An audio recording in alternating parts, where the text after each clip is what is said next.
अस्सलाम वालेकुम। आज 300 शुमारे में मैं आपका मेज़बान नसीम दुरानी आप अपने नाजरीन का इस्तकबाल और खैर मकदम करता हूँ। हमारे साथ बैठे हुए कश्मीर के मुख्तलिफ अज़ला से आए हुए मेहमान।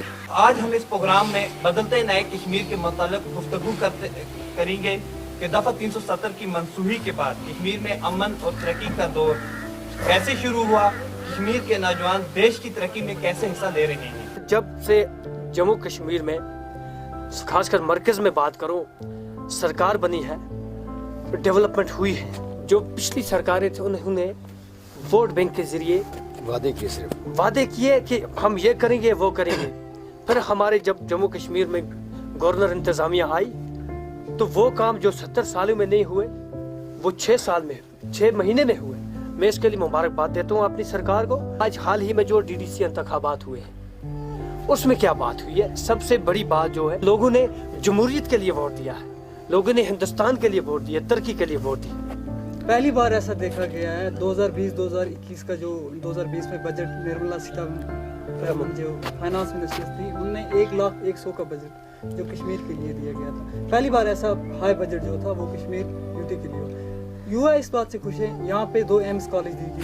तो वकार मैं आपके पास आता हूँ, क्या आपको लग रहा है जैसे इन सबों ने अपने अपनी तरफ से जो बातें रखी कि डेवलपमेंट हुई, 70 साल के बाद बॉर्डर एरियाज पे भी रोशनी जो लाइट का सिस्टम निज़ाम बनाया गया। सबसे पहली बात कि 70 साल से हम लोग जो थे वो अंधेरे में थे, हमें दुनिया का कुछ पता नहीं था। इस साल हिंदुस्तान गवर्नमेंट का मैं तहे दिल से शुक्रिया अदा करता हूं कि जिन्होंने 70 साल के बाद देखा कि हमारे लोग जो हैं वो कहां बसते हैं, वो कहां रहते हैं। हमारे पास बिजली है, हमारे पास रोड को ब्लैक टॉप हुआ। जहां पे हम सुबह निकलते थे शाम को पहुंचते थे। 6 महीने से हम कट ऑफ रहते थे। हम सुबह निकलते थे, जहां पे हमें 10 घंटे लगते थे वहां पे हमें 3 घंटे लगते हैं। ये तो गवर्नमेंट का, तो हम तो गवर्नमेंट के शुक्रगुजार हैं। इससे तो हमारे लोगों को मतलब फायदा हुआ। हमारे लोग जब विंटर में निकलते थे, हमारे लोग, हमारी जो मतलब मेरी माएँ बहनें जो निकलती थी, जो हमला औरतें थी, उनकी आधे रास्ते में तो उनकी डेथ हो जाती थी।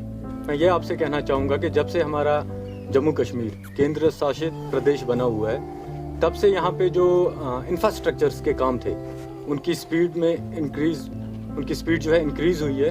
लिहाजा ये तो मैं आपको यही बताऊंगा कि हड़ताल की वजह से हमेशा कश्मीर को नुकसान हुआ है और आगे भी अगर हड़ताल कभी हो वो कश्मीर के लिए नुकसान है। मैं तो सबसे यही दरख्वास्त करूंगा कि कश्मीर में हालात सेट रहने चाहिए, कोई हड़ताल नहीं होनी चाहिए। अगर जब हड़ताल नहीं होगी तो कश्मीर ऑटोमेटिकली हर एक स्टेट से आगे जाता था और इंशाअल्लाह आगे जाएगा।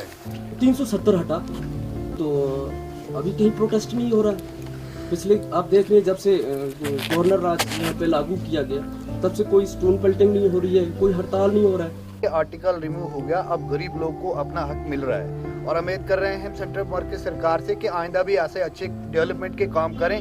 हमीद साहब ने यहाँ पे अभी कहा कि यहाँ पे एक अपोजिशन पार्टी जो है वो हमेशा हड़ताल का सहारा लेती थी। अगर सच में ये जो हमारे सियासतदान अगर ये चाहते हैं कि हमारी कौम की, हमारे जम्मू कश्मीर रियासत के अवाम की तरक्की हो तो इनको एक बार इस हड़ताल वाले सिस्टम को खैरबाद कहना ही होगा। यूथ इसलिए सामने है कि यूथ को गवर्नमेंट ने मौका दिया कि आप भी आओ और इलेक्शन लड़ो, आप आओ अपनी खिदमत करो, क्योंकि जो खानदानी राज था, खानदानी राज को खत्म किया गया। गांव के अंदर एक सरपंच डायरेक्ट उसके खाते में पैसा जा रहा है, 10 लाख रुपया उसके खाते में जा रहा है, उस गाँव में जा रहा है। सेंट्रल गवर्नमेंट ने जो ये इनिशिएटिव लिया तो ये आम जनता के लिए, आम लोगों के लिए, हमारे फ्यूचर के लिए, तो हमें लगता है कि आने वाले समय में 2022-23 तक ये आपको कुछ अलग देखने को मिलेगा। जहाँ हम बैठे भी हैं, हमारे पीछे जो आप सब देख सकते हैं जो मकान नज़र आ रहे हैं वो कश्मीरी पंटू के हैं। क्या कश्मीरी पंटू के साथ ये सच है इस्तेहाल हुआ? मिलिटेंटू ने उस टाइम उनको यहाँ पे उनके साथ जुल्म किए, वो यहाँ अपनी जगह ही छोड़ के दूसरी जगहों पे शिफ्ट हो गए। देखिए नसीम भाई, इसमें कोई दो राय नहीं है। कश्मीरी पंडित हमारे जो भाई हैं वो हमारी कश्मीर का एक हिस्सा हैं, कश्मीरियत का हिस्सा हैं, इंसानियत का हिस्सा हैं। उनके साथ उस टाइम बिल्कुल नाइंसाफ़ी हुई है। हमारे कश्मीरी पंडित भाई जो हैं वो इस टाइम आधे जम्मू में रह रहे हैं, कुछ दिल्ली में रह रहे हैं, एज अ माइग्रेंट वहाँ पे अपनी ज़िंदगी बसर कर रहे हैं और उनको अपनी सरजमीन से वो इस टाइम महरूम हैं। तो कश्मीरी पंडित भाई जो हैं हमारे वो इस कश्मीर का हिस्सा हैं और हमारे भाईचारे का हिस्सा हैं। उनके बिना हमारे जो कश्मीरियत है वो बिल्कुल नामुकम्मल है। जब तक वो यहाँ पे नहीं आएंगे हम मुकम्मल यहाँ पे नहीं हो सकते और अपने भाईचारे को आगे नहीं बढ़ा सकते। ये एक एग्जांपल है कि हमारे कश्मीरी पंडितों के ये जो मकान हैं यहाँ पे ये इस टाइम वीरान पड़े हुए हैं। और आपके इस माध्यम से मैं सेंट्रल गवर्नमेंट से भी, जम्मू कश्मीर की आवाम से भी हर एक से गुजारिश करता हूँ कि वो हमारे कश्मीरी पंडित भाइयों को यहाँ वापस लाने में अपना ताउन पेश करें। और पाकिस्तान के अंदर जो 90s में हमारे लोग भागे, जो 90s में यहाँ से शिफ्ट हुए, वो आज तक उनको क्यों नहीं अपना रहा है? जब वो कहता है कि कश्मीर मेरा है, मुझे कश्मीर दो, यार तुझे कश्मीर छोड़, तुझे पहले जो कश्मीरी जो तेरे पास है उसको तो अपना, उनको तो वहां की सिटीजनशिप दे, उनको तो अपना बना। जब तू उनको अपना नहीं बनाएगा तो हमें कहाँ बना? हमें तो फख्र है कि हम हिंदुस्तान में आए और हम हिंदुस्तान में रह रहे और हमें हर चीज का हक है। हमें यहाँ पे बोलने का हक है, हमें यहाँ पे वोट देने का हक है, हमें यहाँ पे अपनी जमीन के, हम तो दिल्ली में जाके जमीन ले सकते हैं, हम तो दिल्ली में जाके अपना मकान, मैं तो दिल्ली में जाके इलेक्शन लड़ सकता हूँ। पहले हमारे नौजवानों ने जो कुर्बानियां देनी थी वो दे, मगर गलत ट्रैक पर उन्होंने कुर्बानी दी। अगर देश के लिए उन्होंने कुर्बानियां दी होती तो काफ़ी हद तक हमें फख्र होता। और ये वालों ने अक्सर कश्मीर में बर्बादी और तबाही चाहिए, उन्होंने कभी कश्मीर का भला नहीं सोचा। उन्होंने अपनी दुकानें भरी, अपने बच्चों को अमेरिका, लंदन, कहाँ पढ़ाने के लिए भेज दिया, मरवाए यहाँ के गरीब बच्चे, पैसे दिए, भड़काया सियासत के खिलाफ। वो जो मेन स्ट्रीम पार्टीज थी वो हुर्रियत को बैकअप दे रही थी, हुर्रियत इनको बैकअप कर रही थी। कश्मीर में तो सब ठीक ठाक होने के बावजूद भी बोल रहे यहाँ पर नौजवानों को मारा जा रहा है, ये कर रहे हैं, वो कर रहे हैं। अरे जरा मैं इंटरनेशनल जो मीडिया है उसका जो तवज्जो है वो बलूचिस्तान की ओर करना चाहता हूँ। जरा आप लोग देखिए जाकर क्या हो रहा है बलूचिस्तान में, कितने हमारे जगह जगह मस्जिदों में बमबारी हो रही है।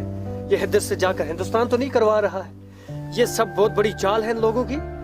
तरक्की की राह पर पूरी दुनिया में सबसे आगे है, इस चीज को इस बात में कोई दोहराई नहीं। लेकिन जहां तक पाकिस्तान का मतलब पीओके का जहां तक सुनने में आता है वो कश्मीर से 1000 गुना पीछे।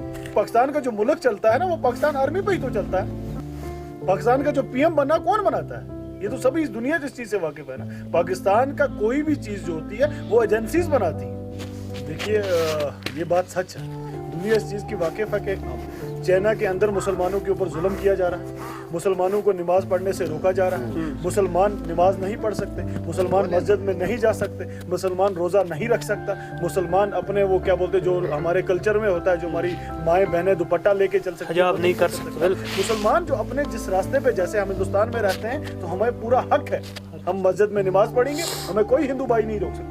तो नाजरीन मैं पुरउम्मीद हूँ आपने इस प्रोग्राम को पसंद किया होगा, क्योंकि इस प्रोग्राम में जो मेहमान गिरामी हमारे साथ रहे उन्होंने अपना दिल खोल के बोझ हल्का किया होगा। हमारे साथ जुड़े हुए मेहमानों ने आपकी मन की बात का खुलासा किया। हकीकतन तो यह है कि जिन बातों का खुलासा इन्होंने किया वो आप भी करना चाहते हैं, मगर शरपसंद अनासर और कश्मीर में रहने वाले पाकिस्तानी हामियों की डर की वजह से आप अपने मन की बात का इजहार करने से डर रहे हैं। मैं आप सब नाजरीन से इजाजत चाहता हूँ। अल्लाह हाफिज।